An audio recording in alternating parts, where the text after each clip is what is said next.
بسم اللہ الرحمن الرحیم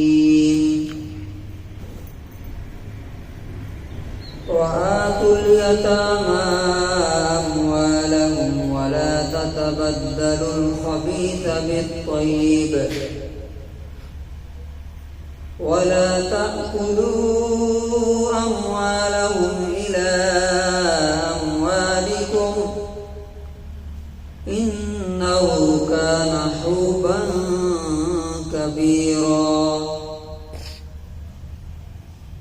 سورہ نساء سورہ نمبر 4 آیت نمبر 2۔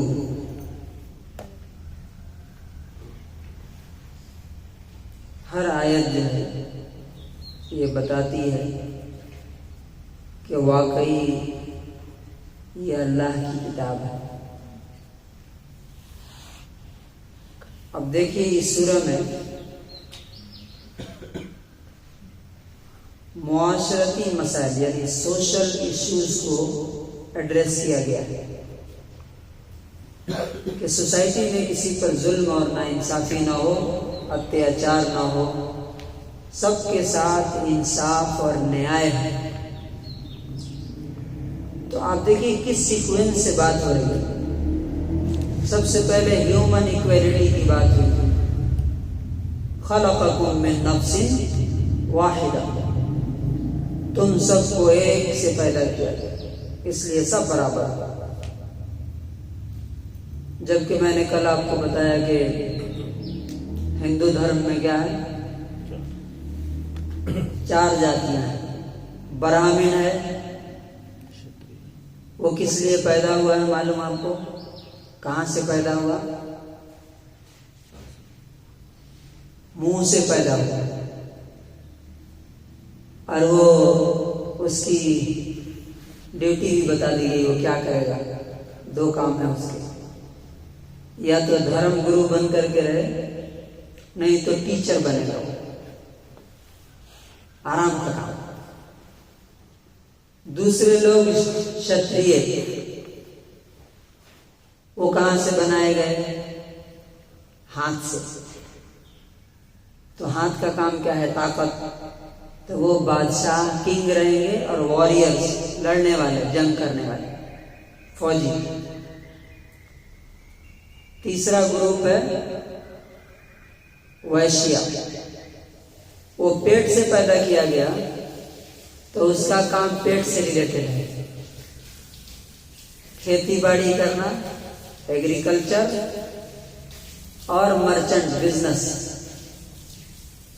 اور جو شودر ہیں وہ کہاں سے بنے؟ تھائس، پیر سے۔ تو ان کا کام کیا ہے؟ پیر کا کام کیا ہے؟ چلنا۔ تو وہ سرونٹ ہیں، نوکر ہیں، وہ پوری لائف وہ نوکر ہی رہیں گے۔ سوچیے، جبکہ اللہ تبارک و تعالیٰ نے جو سسٹم دیا ہے اس میں اس طرح کی کوئی وہ نہیں۔ نبی صلی اللہ علیہ وسلم نے کیا کہا؟ کلکم من آدم و آدم من تراب، تم سب کے سب ایک آدم کی اولاد ہو، اور آدم کس سے بنے تھے؟ مٹی سے۔ تو there is no superiority in Islam۔ اس لیے آپ دیکھیے نبی صلی اللہ علیہ وسلم نے اس کو پریکٹیکل کر کے دکھایا۔ آپ عرب کے پہلے کنگ اور بادشاہ آپ تھے، لیکن آپ کے بعد جو خلیفہ ہوئے، سکسیسر ہوئے، وہ آپ کے خاندان سے نہیں تھے، وہ بنو ہاشم سے نہیں تھے، وہ دوسرے مکے کے کسی دوسرے قبیلے سے تھے، دوسرے ٹرائب سے تھے۔ کس بیس پر ان کو اللہ کے رسول نے کہا؟ اس لیے کہ ان کے اندر سب سے زیادہ تقوی، سب سے زیادہ علم، سب سے زیادہ وہ ایلیجیبل تھے اس کے لیے، اس لیے ان کو آگے بڑھایا گیا۔ کوئی خاندانی، کوئی وہ نہیں۔ تو کتنا فرق ہے دونوں میں۔ اب اس کے بعد آئیے، یہ آیت بتاتی ہے کہ واقعی اللہ ہی ہے، اللہ ہی ہے جس کی یہ بات ہو سکتی ہے، کسی اور کی ہو ہی نہیں سکتی۔ کیوں؟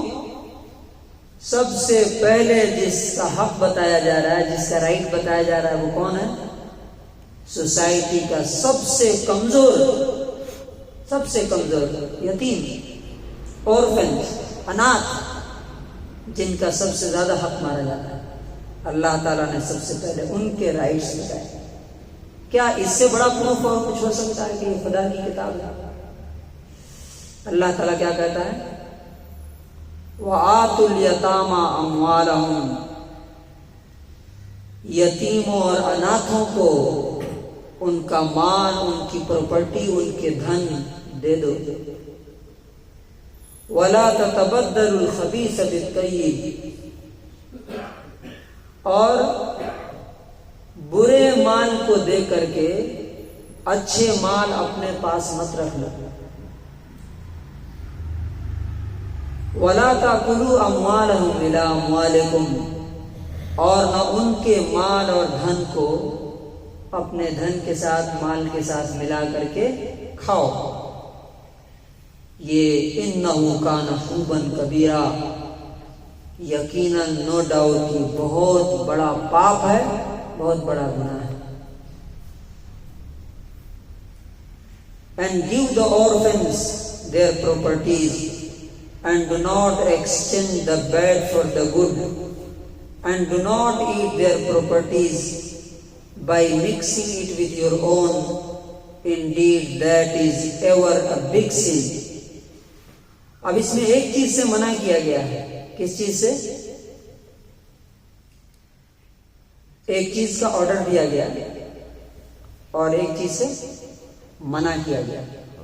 کیا ہوتا کیا تھا؟ آج بھی ایسے ہی ہوتا ہے کہ فار ایگزامپل کسی کا بھائی مر گیا تو اب کیا ہے، چھوٹے چھوٹے بچے بچتے ہیں، اس کے بھتیجے۔ ایک ایگزامپل، اب گھر میں ایک اس کی بیوہ ہے، تو وہ کیا کرتے تھے، اور آج بھی ایسے ہوتا ہے کہ ان کے جائیداد پر، ان کی پراپرٹی پر قبضہ کر لیتے تھے اور کر لیتے ہیں۔ خود میں نے اپنے آس پاس میں دیکھا، ہمارے دور کے ایک ریلیٹو خاندان، 4-5 بچے تھے، وہ انتقال کر گئے، تو جو خاندان کا دبنگ آدمی تھا اس نے ان کی پوری پراپرٹی کیا کر لی، ساری زمین جائیداد اپنے اس میں کر لیا، اور کتنا دیتا تھا؟ جتنا سے بس وہ زندہ رہ سکے۔ وہ انجام کیا ہوا وہ بعد میں بتاتا ہوں۔ تو اللہ تعالیٰ کہتا ہے کہ ان کا مال پورا پورا دو۔ کن کا؟ یتیموں کا۔ اب کھانے کے 2 طریقے ہیں، وہ بھی اللہ نے بتایا۔ وَلَا تَتَبَدَّلُوا الْخَبِيثَ بِالطَّيِّبِ، اچھا لے کر کے گھٹیا ان کو مت دے دو۔ فار ایگزامپل میرا بھائی مر گیا، اس کی پراپرٹی میں نے اپنے قبضے میں لے لی، کس لیے؟ کس نام پر؟ یہ یتیم بچے ہیں، چھوٹے چھوٹے بچے ہیں، تو یہ اس کو ہینڈل نہیں کر سکتے، میں ان کو کھلاتا ہوں کر کے۔ جب وہ بچے بڑے ہوئے، سمجھدار ہو گئے، تو اب میں پراپرٹی ڈسٹریبیوٹ کرتا ہوں، بانٹتا ہوں۔ تو میں کیا کرتا ہوں، جو پرائم لوکیشن کی پراپرٹی ہے، سائٹ ہے، زمین ہے روڈ کے کنارے کی، وہ اپنے نام کر لیتا ہوں، اور جو دور دراز کی ہے، جس کی کوئی ویلیو نہیں ہے یا وہ بہت کم ویلیو ہے، وہ میں کس کو دے دیتا ہوں؟ اپنے بھتیجوں کو۔ اللہ تبارک و تعالیٰ بولتا ہے ایسا مت کرو کہ اچھے اپنے پاس رکھ لو اور گھٹیا اور کم قیمت کے کیا کرو، ان کو دے دو۔ یہ گناہ ہے۔ اچھا، بہت سے لوگ بہت چالاکی کرتے ہیں۔ فار ایگزامپل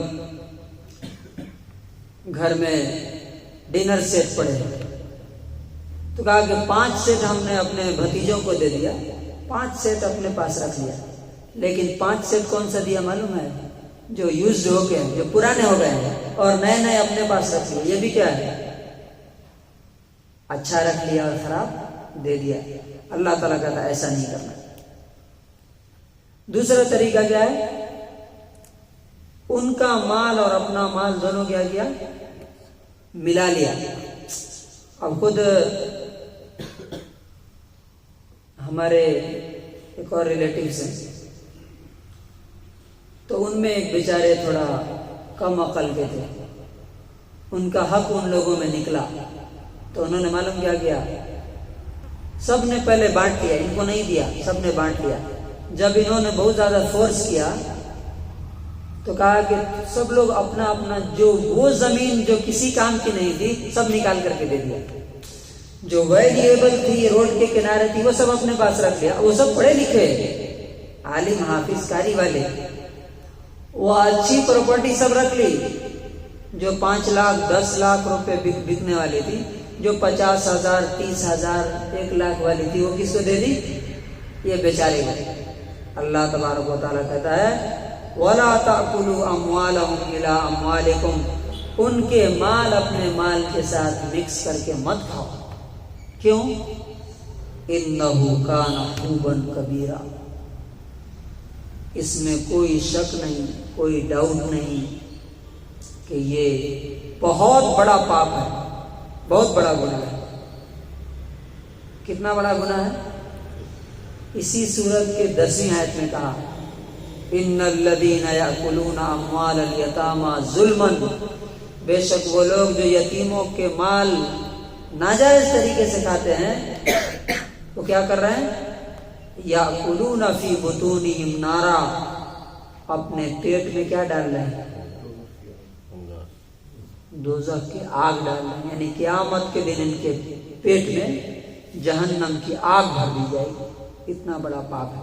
اور میں نے اپنی آنکھوں سے دیکھا ہے، یہ جو 2 کیس ہم نے بتایا ہم کو، ایک کیس میں کیا کیا کہ ایک غریب کو اس کا اچھا مال جو اللہ نے بولا نا اچھا اپنے پاس رکھ لیا، جو کم قیمت کا تھا وہ دے دیا، وہ سارے کے سارے برباد ہیں، اور اس کے بچے کامیاب ہیں جس کے ساتھ انہوں نے ظلم کیا۔ اور یتیم کی جو میں نے بات کی وہ بھی میں نے اپنی آنکھوں سے دیکھا کہ وہ شخص جس نے ان کے مال کھائے وہ مر گیا، اس کے 2 بچے تھے وہ مر گئے، اور ان کے جو بچے بچے ہیں وہ سب بس کسی طرح جی رہے ہیں، بھیک مانگ کے یا دوسروں کے ساتھ۔ اللہ تبارک و تعالیٰ کی جو بات ہے وہ حق اور سچ ثابت ہو کے رہتی ہے۔ تو پہلا جو حق ہے وہ کس کا ہے؟ سب سے کمزور طبقے کا اللہ تبارک و تعالیٰ نے بتایا ہے۔ اس کے برعکس، اس کے الٹا اللہ تعالیٰ کیا بولتا ہے؟ یتیم کی پرورش کرنے والا۔ نبی صلی اللہ علیہ وسلم نے کیا کہا؟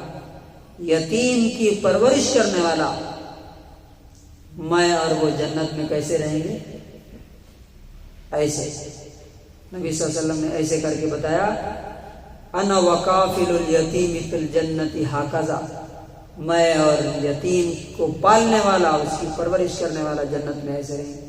تو کتنا فرق ہے دیکھیے ان لوگوں میں جو یتیموں کو لوٹ کے کھا جاتے ہیں، اور یہاں پہ اسلام اور اللہ کیا بولتے ہیں؟ ان کی پرورش کرو، ان کی دیکھ بھال کرو، ان کی پراپرٹی اگر تمہارے ہاتھ میں آئے تو ان کو سیف رکھو، انویسٹ کرو، جب وہ اس لائق ہو جائیں کہ ان کو سنبھال لیں تو ان کے حوالے کر دو۔ ایک آخری بات میں آپ کو بول کے، میں نے دیکھا پاکستان کی ایک ویڈیو، وہاں کا ایک کوئی آئی جی ہے، اس کی بیوی جو ہے 100 یتیموں کو، 100 یتیموں کو اپنے بچوں کی طرح پال لے، اور اس کے بچے جس اسٹینڈرڈ کے اسکول میں پڑھتے ہیں وہ سارے کے سارے اسی طرح کے اسکول میں پڑھتے ہیں۔ یعنی کیا دیکھیے کتنا ڈفرینس ہوتا ہے لوگوں کے درمیان، کہ ایک وہ ذہنیت ہے، ایک وہ مینٹلٹی ہے، اور ایک یہ ہے۔ تو اللہ تبارک و تعالیٰ سے دعا ہے کہ اللہ تعالیٰ ہمیں اپنے حکموں پر عمل کرنے کی توفیق دے، اور خاص طور سے کمزوروں، اور اس میں بھی اسپیشل یتیموں کا حق ان کو ادا کرنے کی توفیق عطا فرمائے۔ سبحان